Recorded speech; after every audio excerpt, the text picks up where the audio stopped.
afternoon, good evening, good morning, wherever you are. My name is Ruairi Glynn. I'm the director of the Interactive Architecture Lab, and thank you for joining me at this virtual Interactive Architecture Lab event. I'm presenting behind this virtual background, so bits of my body and limbs might disappear depending on the algorithm. But this is the building that we're typically based here at UCL, University College London. And we're the Bartlett School of Architecture, which is why we have this big B somewhere around my disappearing finger. So the purpose of this presentation is to just share a variety of work, which I hope will be inspiring and interesting, and show the work of a growing research lab based in London that considers itself to be trying to break the boundaries of architecture, to develop new kinds of practices between spaces of performance, interaction, design, spatial design, and technological design. So what we're trying to do is to foster a new type of academic program, a platform for radical interdisciplinarity or transdisciplinarity. And the people who are involved in this program come from a variety of backgrounds. We have people teaching on the program and working from the lab from backgrounds, of course, in architecture, but also in neuroscience, in acoustic engineering, mechanical engineering, variety of different kind of performance backgrounds. We also have people from backgrounds in computer science, people working in the fields of new media. I myself, although I trained as an architect and in digital media, practice as a kinetic artist. I work a lot with robotics. So each member of staff has a very particular flavor of interest in transdisciplinary practice. And so it's become a big kind of soup or melting pot for helping another generation or a young generation of practitioners to develop their own unique and personal agendas. So today is all about sharing a variety of projects and not about me talking too much about the lab. So I'm going to jump straight in by showing you a couple of projects, and then a little bit later on, if you're interested, towards the end, I might talk a little bit more about how we do that, what the program, what the lab does, and what our master's program does. But let's just jump straight into some projects, and we might swing back to that later. So I thought I'd begin with the theme of performance, which of course is in the title of our master's program, but also very much at the heart of our thinking. And the central tenet that runs through the program is this idea of the creation of spaces for performance and the creation of performances within them being symbiotic activities. What that means for us is that we see performance and interaction as a holistic design practice that embodies both the space, the context, the situatedness of work, the bodies of people, and the bodies of things that may have their own types of performative agency. And about the choreography and arrangement of all of those together. So it requires this total vision for design. And this first project that I would like to show from Shuko Kato, I think, starts to express some of these notions.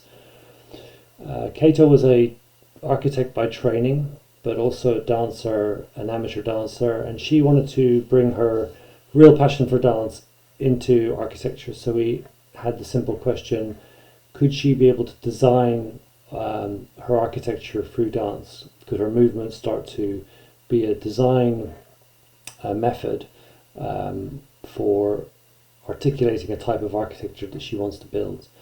And so she was looking at notation of movement and how that can be captured and expressed in simple geometric forms.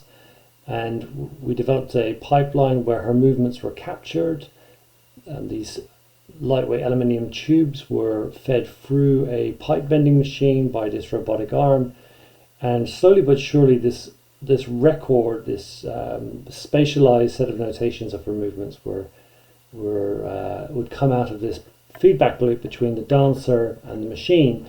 And as her movements would start to increasingly lead to more and more elements within that space, the architecture would also start to have a part in this performance. It would start to shape her movements. It would open up certain routes. It would suggest certain types of movements. It would close down other types of movements.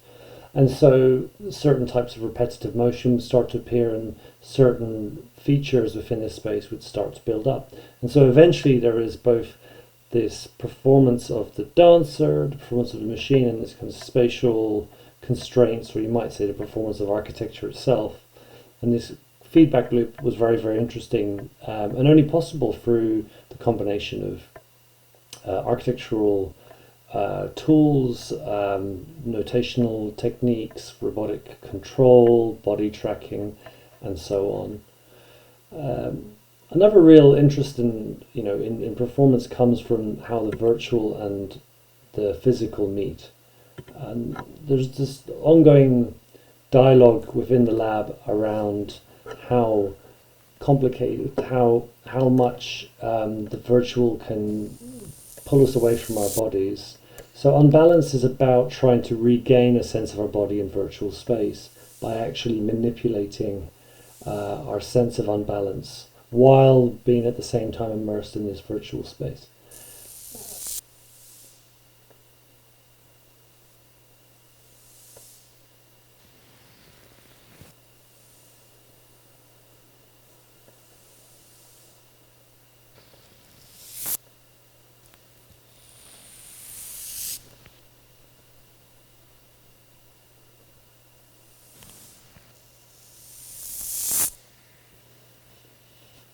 So Aline, the author of this project, has built this suit with these beads that are running around the body, shifting weight around, creating this very physical, haptic and auditory sense of movement. The platform she's on is of course unbalanced and is constantly causing her to become or remain completely connected to her own body and its sense in this space, although her visual sense of the space is this abstracted, particleized world of her own movements. And so it becomes this some physical but at the same time virtual dance between two, and it pushes towards a sense of virtuality that might still have at its heart embodiment and physical and haptic experience. And this is something that comes right through, I think, the work on the program, because there is this kind of critical position upon how a lot of tools and a lot of thinking around technology seems to disregard the body and its intimate role in our experience of space. And all experience for that matter. Our approach to this begins really in the first week that students join us in the lab. So it begins with puppetry workshops, for example, where we start to explore how certain exaggerations of movement can bring life into inanimate things. We actually bring this right through to this notion of puppetry, right through to the design of many of the interactive objects and installations that we develop. But these are ideas that we start to invest in the very first week of the course. And for a course that's so dedicated to looking at new technological solutions, it's somewhat a bit of a surprise to students when they first arrive that often their first week is without any sense of technology, but much more kind of conversations, provocations, and beginning with people becoming aware of their own bodies and how everything begins there and ends there. This is Alexander Whitley. He's a fantastic dance choreographer who's showing work this year at Ars Electronica. He's one of our primary tutors on the program, and a collaborator with many, I think, of the most interesting new media artists in the UK as well in developing digital performance shows. This is the work of a mime artist that we work with very often, again, getting our students to think about how the smallest gestures can infer and send messages. So again, before we even think about trying to deliver messages through any technologies, we're thinking about how a thumbs up or a smile might make people feel. The results of this, after a year, 15 months in fact for the master's program, can be quite dramatic and can start to be, for example, with dance performances, in this case in the development of a set of very unique and bespoke lighting systems that create a sense of the technology having a presence in the space as well as the dancer. This is the work of Lumina, a set of suspended lighting elements that use refraction to effectively almost bend light around space and to create an architecture out of light that's responsive to people's movements inside of it. And I'll show a little bit more of that later when it was exhibited at the Tate Britain. This, of course, focuses very much on the body in relation to performance. But there's also the idea of the architecture itself as a space, as a performer. And this, I think, articulates some of the approaches where we start to use theatre technologies, but bringing them out of the theatre or out of the black box and inhabiting space with them. This is also an example of a project which uses narrative filmmaking to be able to express an idea or an ambition for a design project. And Michael's project specifically is looking at the idea of the simple notion of a marble bull run and how it could be communicated through a whole variety of different media technologies across a building.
So the work of our students crosses up very closely then with the work of the staff on the programme, and this is the New Movement Collective. One of their members is a primary tutor on the programme, and this is a project that they did with Marshmallow Laser Feast, a leading new media company in London.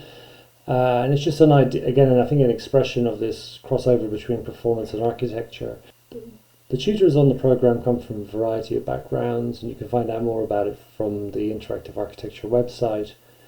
And I won't dwell too much on all the individual skills, but it's this ecosystem of different kinds of practitioners coming from such a wide variety of fields that allows us to be able to support a variety of research projects and students from a variety of different backgrounds. But behind the teachers on the programme, there's also a network of industry that are part of shaping how we think about the design for performance. One of the key members of our advisory group is Jewfish, who are really taking these kind of new media technologies and thinking about these architecturally at a scale unlike anyone else. And I think it's a demonstrator of how architectural thinking, architectural training can actually realize these kinds of new media technologies at a unique scale in different kind of contexts than new media typically gets shown in. Another one of the key advisors is the Jason Bruges studio, who we work with very closely. We have students who've gone there. We have staff who on our teaching program who actually work there as well.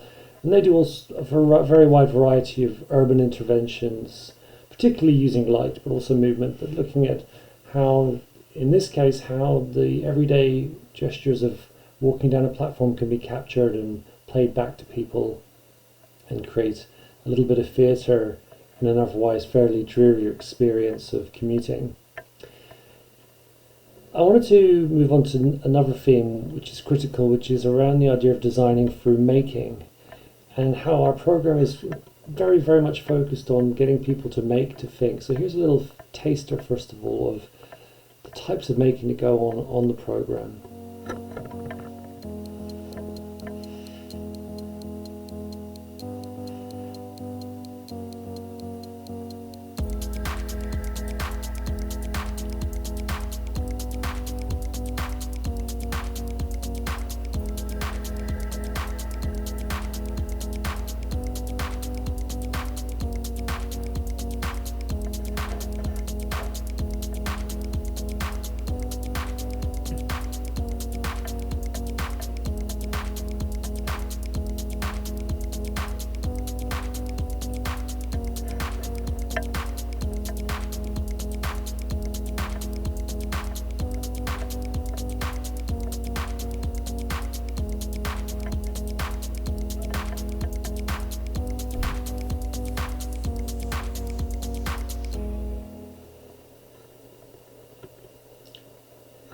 And I just wanted to focus in on one project from a few years ago that I think shows a variety of different elements. This is Charlie's face capturing tool using Face OSC, but translating that into the movement of this frame that manipulates through magnets this ferrofluid that lives within this frame, which is then attached to a wall and is able to be manipulated magnetically from behind the wall. From this, Charlie was able to fit this to a industrial robot arm that we have in the lab, which then allowed this simple little frame to start to move around. There's a little camera you can see hidden above it, which actually tracks people's faces. And we then bring this work out into the outside world. This is at the Connecticut Art Fair, and introduce this little bit of magic to the gallery, where otherwise lots of things are sort of sat static on the wall. It's looking at people's faces, actually mirroring their movements back at them with this very abstracted eyes, playing with these kind of very primitive senses of perception of life. And in some ways the tricks here are very Victorian, playing with magnets, but then just giving it this digital twist, robotic twist. The ability to make is kind of at the center of the program, and a lot of what we do is spend time in the workshop making things and understanding materials. A lot of too often I think people think of new media as being around digital programming and working with digital media, but again we have this real interest in the body and embodiment and the performance of materials as much as the performance of digital tools, and so understanding the kind of mechanical process to go on underneath it is just as important as learning digital skills, whatever they may be. This is just an example of a commercial project that the lab was involved in, working with Marshmallow Laserfeast on a large-scale public art installation. And this just shows a variety of very tangible physical processes that were involved in building an installation. And of course, alongside this was coding and the development of a variety of digital components that would then animate that work. But this awareness and understanding of processes, whether it's anodizing aluminium or polishing or whatever the particular process might be, exposing students to that variety of material possibilities is something that we're very passionate about doing. Then taking those, combining those with the latest digital computational tools. Such in this case, we built a completely custom robotic arm that would live inside of this copper ring structure. This robotic arm moves around, it's got this light source on the end of it, it's able to project light through the text on the sculpture onto the surrounding surfaces of the church. And people can actually walk up to underneath it, and as they move their hands, it actually starts to move the light around and project different messages onto the walls. Our project Hex, I think, is a really nice example of a very low-tech, very material approach to designing for performance and interaction.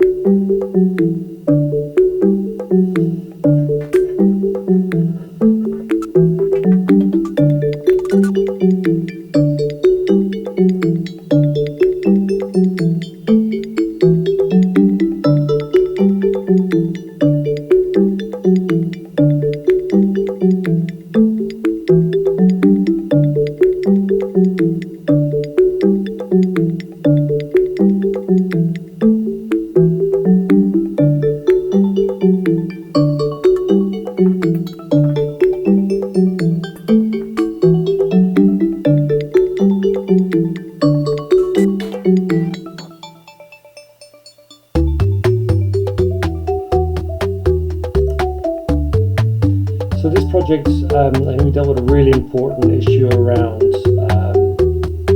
Twitter and the world that we've been living in recently. The sort of sentiment, very angry, often sentiment that gets communicated, and about finding a somewhat, maybe perhaps more playful way to sort of respond to certain kinds of emotional content that might be in messages.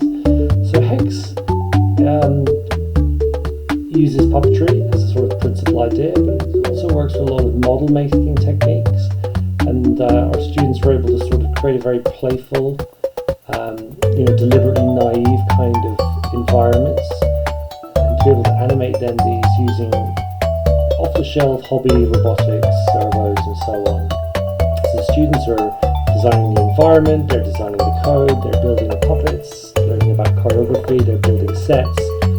They're also building the underlying systems that then allow it to connect to Twitter's API and so on to do the sentiment analysis, and for it to then be articulated in this performance, filmed and then sent to anybody who uses the system online. So there's a kind of huge array of very material practices going on here. There's traditions of performance that are being borrowed upon and learned from, and then there's a variety of new techniques that are state of the art, all overlapping.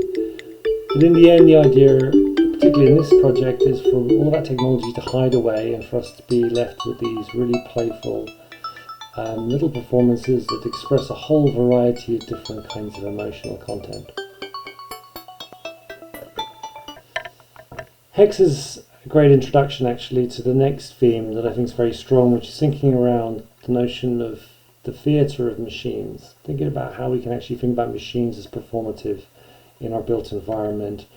And this is not our work, but I think this is a couple of examples of how robotics are being considered to be not just things that work on factory lines, but things that live in our built environment, that have strange expressions, and will radically change the way that we move around the city, how goods and services are provided, and so on. So we're really interested in this idea that this autonomy of machines is coming, and with it a whole variety of new types of artificial life will soon cohabit our built environment, and we're very interested in the kinds of behavioural possibilities of this. This connects back to notions of puppetry as well. This is a variety of examples I'm going to show you now, students' work that looks at, so in some cases, very simple types of movement, but the kind of qualities that can be found inside of them and celebrates them. So this project called Analog Future by Parker Hale is an example of using a digital control system, but then embracing the chaotic nature of the way these flipping ladders, Jacob's ladders, start to reflect light into the space, creating this almost waterfall effect. Parker's able to choreograph these movements, be able to create certain types of patterns, and he's been putting these kinds of surfaces into performance context as staging elements, but also as kinetic artworks that go into public spaces. It was recently shown at the Canary Wharf's Winter Lights Festival. Switching from the very analog now to the digital, I wanted to introduce Hugo, which is a project that embraces the latest developments in machine learning and modular robotics, and explores the potential to have a playful and collaborative interaction with these modular robotic machines.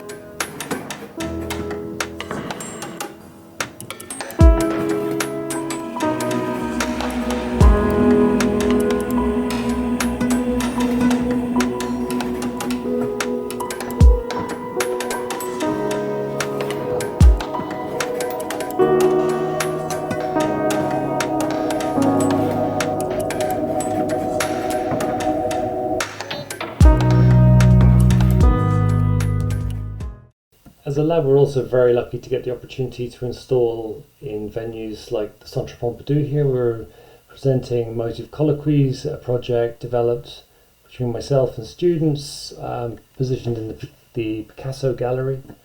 And this is effectively a sort of kinetic response to one of the paintings in the room, Devant sur la Mer, and this creature stood up in the middle of the room and effectively was a sort of reanimation of the sort of language of that particular painting. The work is responsive to people's presence. It can sense people approaching it from any of the free sides of the plinth, and it just drew people in and gave people another way of framing and looking at the work surrounding it. It's also an opportunity for us to explore using Delta robotics for the first time, and this was to carry on for a couple of years in the work that I was doing.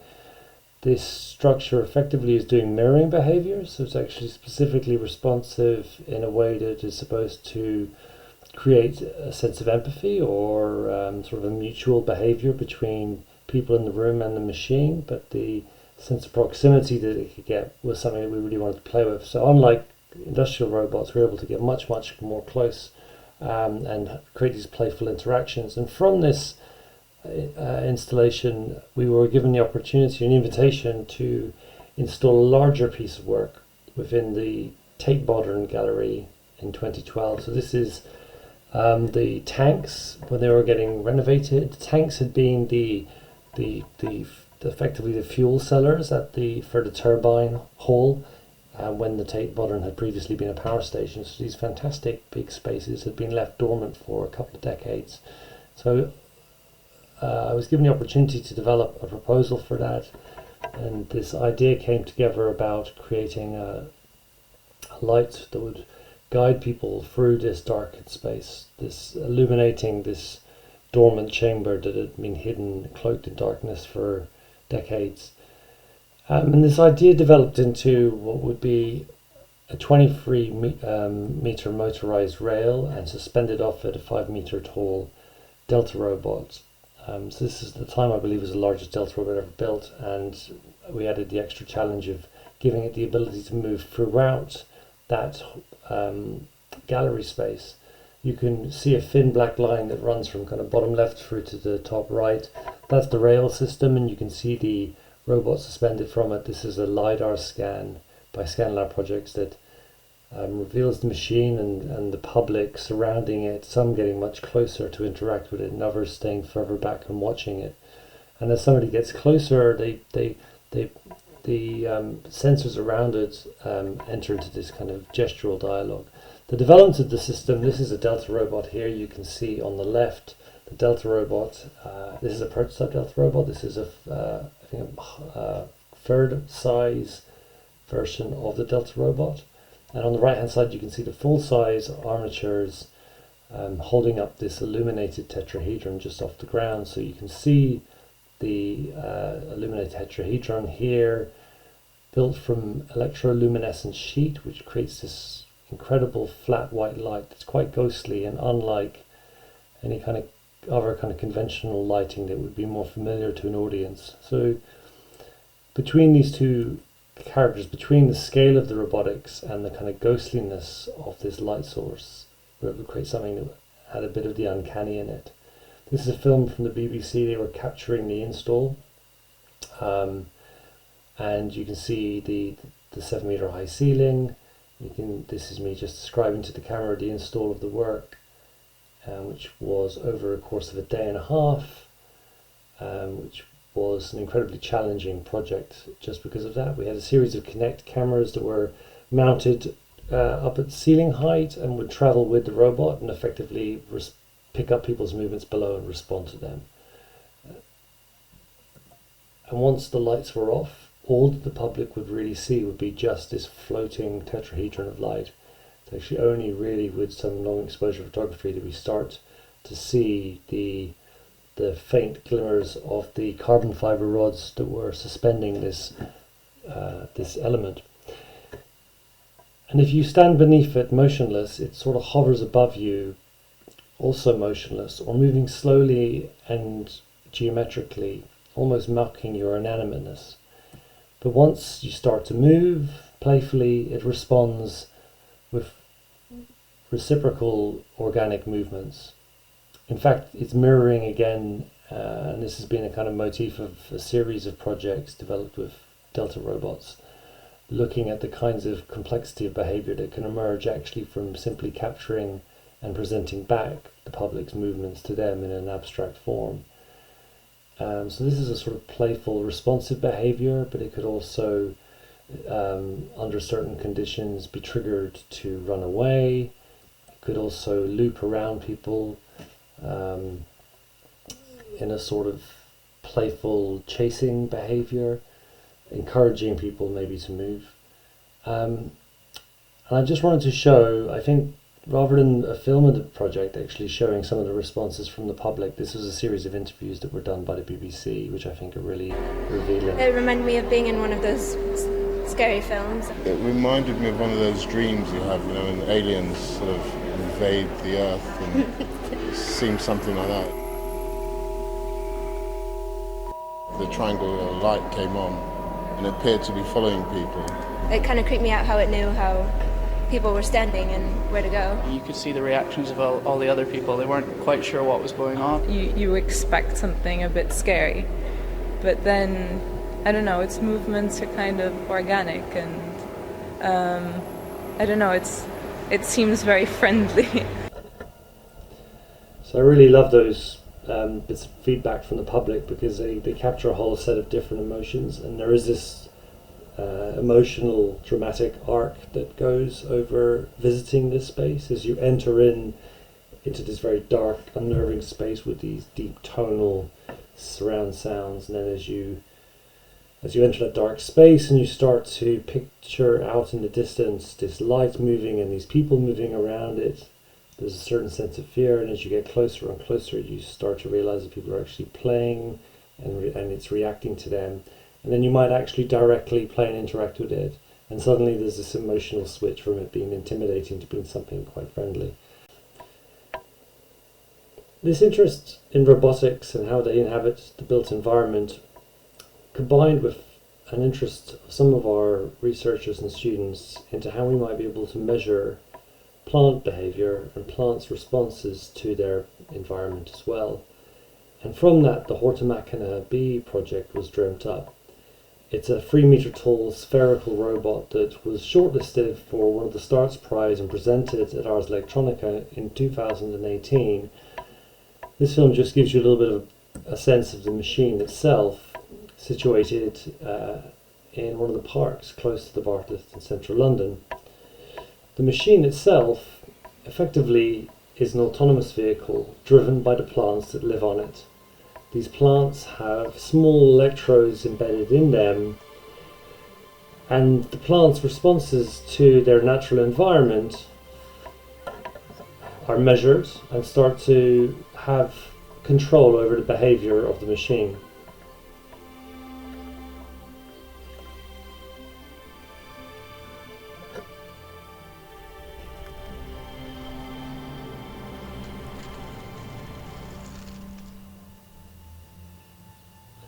It moves very slowly and gently and thoughtfully.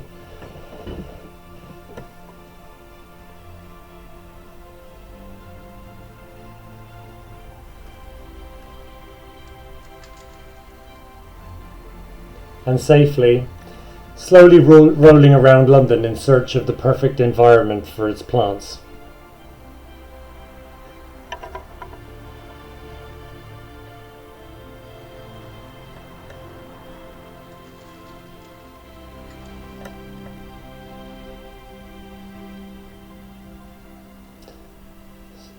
So this sort of cybernetic organism, part machine, part plant, is an idea for a whole new generation of autonomous vehicles in the city.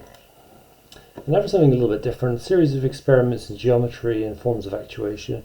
This is the work of Dr. Vasily Abramovich, work in the lab for her PhD, looking at a variety of softer forms of actuation of metamaterial kinetic systems. And from that we had the development of the Edge of Chaos project, a collaboration with scientists from the Netherlands, looking to embody notions of how chaos creates life, or how life exists on the edge of chaos. This is Basilia presenting the installation that has been shown at the Kick Festival, at Le Gadlerique in Paris, and at the Sydney Kid Festival in Amsterdam. This is a large-scale tree representing the tree of life, and then surrounding it is this chaotic environment of individually responsive elements. And this was exhibited over a total of 4 months of exhibitions in Europe in 2018. So going public is very much at the heart of the program, and this happens in a number of different ways, not just in physical installation work, although it does very often, but also in exploring virtual forms of interaction with the public.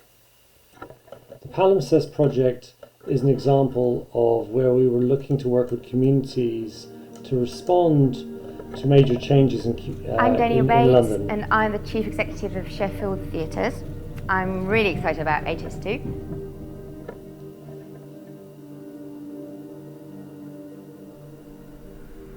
What's really not fair is that the people whose homes they're buying, they won't be able to afford to live in the same area. They're going to have to leave. If I had to leave my home, I can take this with me. I just couldn't.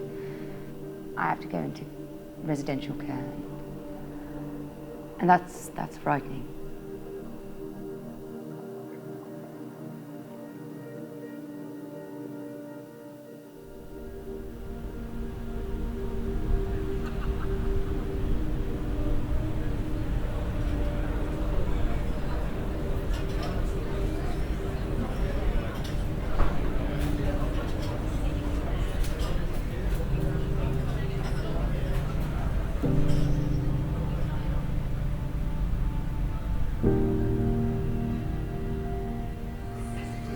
We're worried about older people who lives around this area, children who's growing up, lose their childhood within this construction area.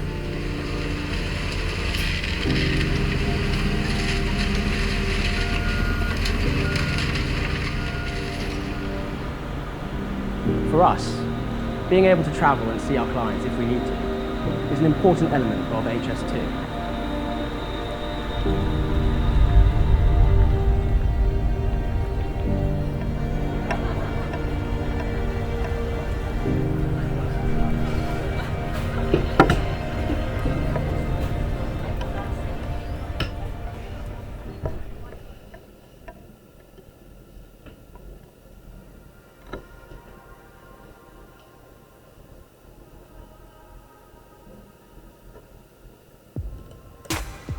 So one of the biggest events we've had in recent years is an exhibition at the Tate Britain for the centenary of the Bauhaus.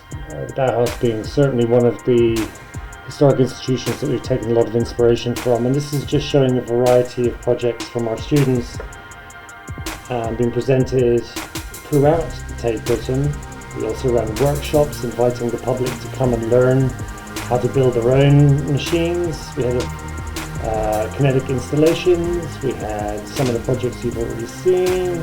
We had over 3,000 visitors in a single night to see this work. And so I think it just demonstrates the excitement and interest that there is in these emerging fields.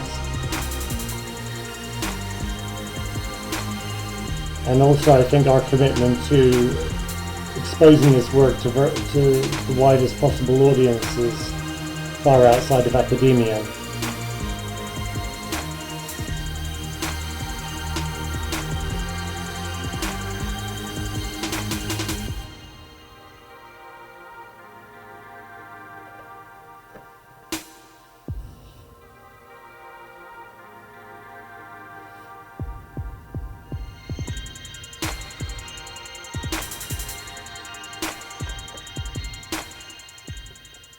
I think another part of what we're doing outside of gallery environments and outside of academia is looking at how we can actually start to work in spaces that people work. So this is a project we did a few years ago called Balls. It was a collaboration with Almanac Architects and was the development of an idea for effectively a kinetic pixel array that would be hung into the headquarters of the UK's largest civil engineering company. This was a project where we had one day to install. So again, we're using theatre technologies effectively between trusses and off-the-shelf DMX controllable winch systems and lighting systems. Our contribution, apart from the kind of architectural project of it, was actually developing some custom software, particularly developed with Felix Fair, who also teaches on and works in our lab. Felix developed a piece of software and processing that we were able to then share with the people who live and work effectively, or work so much that they feel like they live, I should say, in this building. So it allows them to reprogram this installation, allows them to be able to program their own behaviors with it. So this is just a film that shows a bit of the install, and then we'll show the final results at the end. But I just wanted to emphasize this idea about building software that then enables the people who live within a building to take control of the system. And this was an ambition that we felt very strongly about. We use a lot of open source tools in education and research. We feel like we should also bring those ideas into kind of corporate environments and actually encourage a longer term conversation around how we develop technologies for the built environment. Do we build them in a sort of top-down fashion where we decide as engineers and architects this is how a building should be used, this is how a building should perform, how the technology should perform? Or should we effectively leave it as a black box, or should we allow people to have access to those systems? Should we create a platform through which people could actually potentially modify, improve, and ultimately make more personal to them these kinds of systems? So once this system was actually installed over a weekend, people would come into the building and they would suddenly encounter this canopy of moving lights that would rise up and down over the floors, effectively passing them as they're working at their desks. And any one of them could actually write some code and take control of that system. And the ambition of that was then to actually have people take it over and start to develop new types of tools for it. So at this point, this installation, which is still in progress, effectively is just these balls hung, which was, in some cases quite challenging to actually get this to actually behave how we wanted to. But effectively, once this whole array was built, you can see the desks where people would sit on a day-to-day basis and where these things would rise and fall. Once that system was fully developed, anyone in that building would be able to take it over and start to be able to use it to express something. So, for example, an engineer showing some kind of statistical analysis might start to be able to develop some kind of scatter graph that would be over the lobby, or somebody might want to play some music and have some kind of background kinetic show to it, or somebody might want to be able to describe the arch of a bridge, and they'd be able to actually draw it effectively with these balls. So this is the pixel array come to life. So on the very first day, it has this very polite, playful movement of light that's responding, in this case, to noise on the ground floor. But actually, we were much more interested in what would happen when people took it over, and there's a lot of documentation on our website about the different applications that people developed for that, which was really interesting for us, and I think also just about interesting for them to be able to take over something within their own building. So I wanted to move on to perhaps one last theme, which is around the body again, and around speculating on future bodies. Again, it comes through a very embodied physical set of processes and looking at material performance, material behavior. I mean, it involves the development again of custom-made tools, in this case this mobile wearable pump system that would allow a series of soft air muscles to be able to be actuated. This was the Google Tango, which was a platform that did 3D scanning spaces in real time, and we used that to control these air muscles. So effectively, this blindfolded student, as they're walking around the studio, could feel what they were coming towards because these air muscles would inflate. So effectively, you could imagine applications for any situation where you have limited visibility, where you could actually use these air muscles on the body as a new form of sight, effectively. But part of what they were doing, they were developing a sort of speculative expression then of that system. This is a little film exploring, in this case, future bodies beyond the kind of mobile phone and digital interfaces we have today.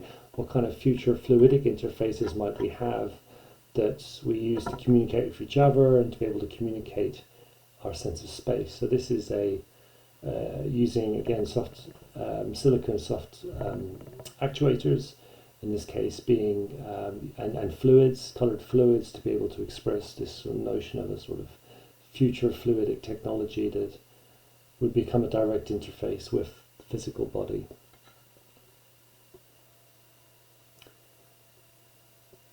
So speculative film in this case sits alongside physical working prototypes, and it's about the combination of both physical working prototypes and potential speculation that I think we always aspire to.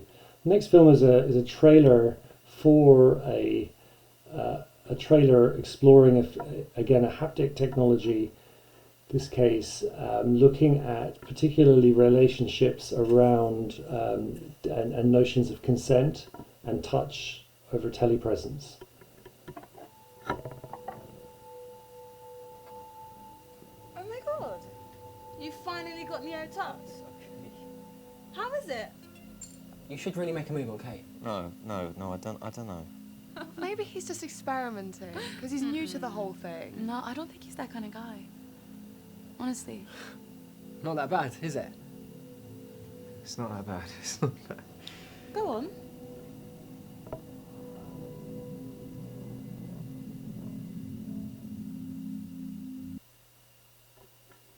If you want to check out that whole film, look for Christina Worth, who's the author of that project. You can find it on our lab website. Another project, again, also exploring haptic interfaces on the body.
So here again is another project exploring haptic relationships, in this case between a dance performer wearing a variety of sensing and air muscle systems and an audience member then sat and actually manipulated as well and puppeteered then by that system.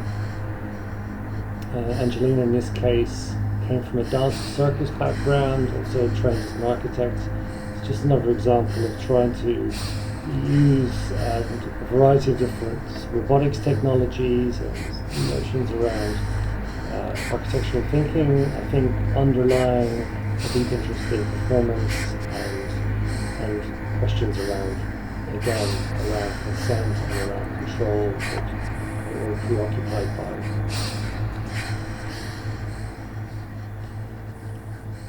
I'm just going to finish up by sharing you a little bit about where we are. And if this interests any of you, to come and I'd invite you to come and say hello to us in East London at Here East facility, which is part of the Olympic Park in Stratford. We're right next to Hackney Wick, here on the right. And this is just a fly through of our facilities there by ScanLab projects, again, architects who've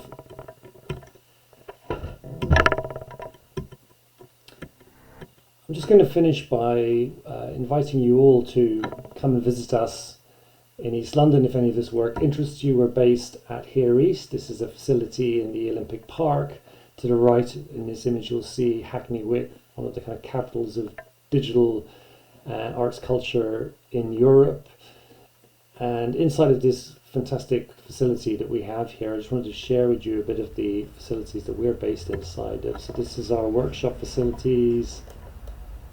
And this fly-through will bring you through from the front of our building, which is where I began, to bringing you through to the studios, through to the workshop facilities. So this is actually 2 scans. One scan before we moved in, about 4 years ago, and now a second scan now that the building is fully populated. So when we began, it was actually this empty warehouse.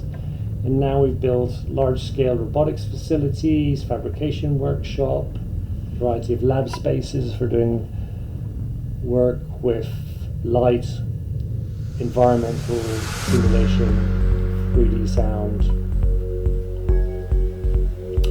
and a variety of teaching facilities, an auditorium, which you can see here in yellow, and black box facilities as well for us to be able to put on performances. So I welcome you to come and visit us sometime, or get in contact if you'd like to hear more about this.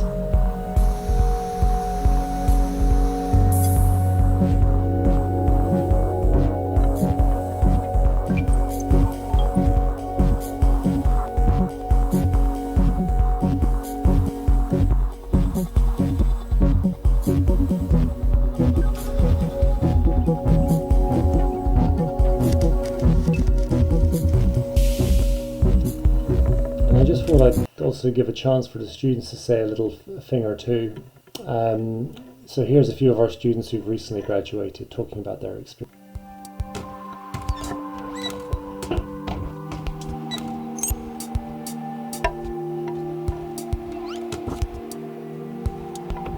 My name is Dalia Chaudhary Michael. My background is landscape architect, so I came into this course to explore, concepts of performance in public space and in public art.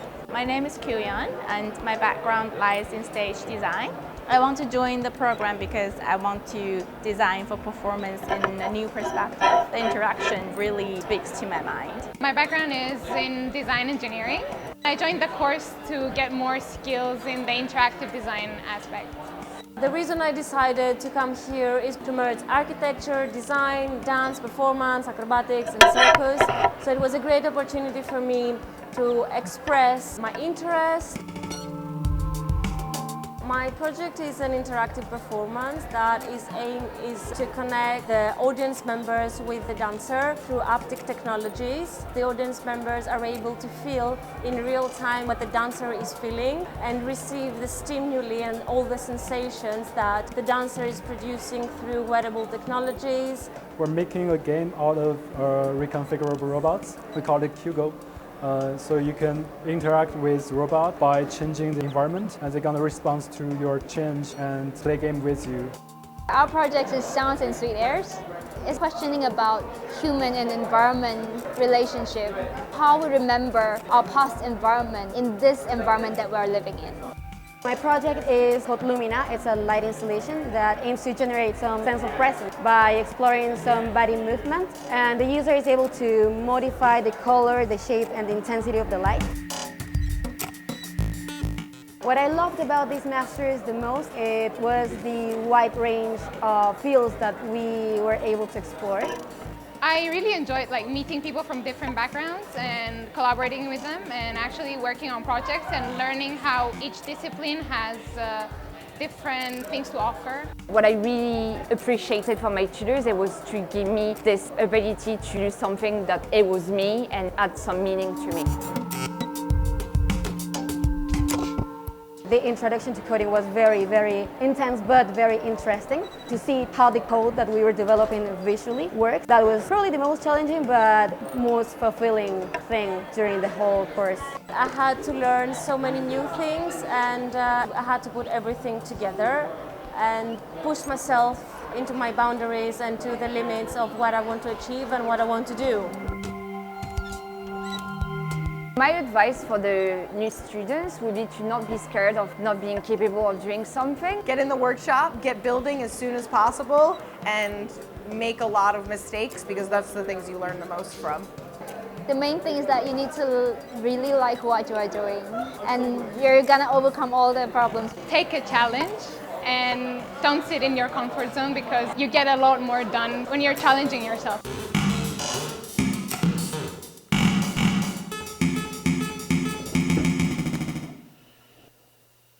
And with that, I'd like to thank you very much for your attention and thank you very much to Ars Electronica for the opportunity to be able to share the work of the lab, both the work of our students and members of staff. It's been a very challenging year for all of us. It's a great pleasure to be still part of Ars Electronica, even though remotely. We've enjoyed immensely being part of the exhibitions also at the campus, and we look forward to being back there again soon. But till then, wish you all the best. Thank you again, Ars Electronica, and thanks again for your attention.